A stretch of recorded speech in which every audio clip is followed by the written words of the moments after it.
স্বামী পরিত্যক্ত মহিলার সাথে গভীর রাতে ফষ্টি নষ্টি করতে গিয়ে আটক বিজিবির Amarpur IT cell in-charge Sukanta Raha ওরফে কুট্টু। এই অভিযোগে স্থানীয়রা আটক করলো তাকে। অভিযোগ, গতকাল রাত ৩টা নাগাদ অমরপুরের মন্ডল আইটি সেলের ইনচার্জ সুকান্ত রাহা স্বামী পরিত্যক্ত মহিলার সাথে অসংলগ্ন অবস্থায় ধরা পড়ে। পরে এলাকাবাসী তাকে আটক করে পুলিশের হাতে তুলে দেয়। ঘটনায় চাঞ্চল্য গোটা এলাকা।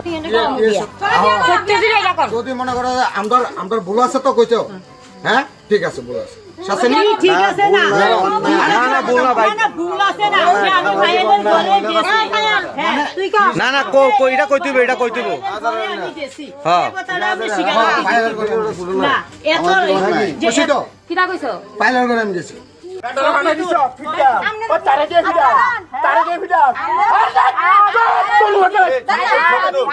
আমি কথা কই এত জনের চোখ তুমি ফাঁকি দিও না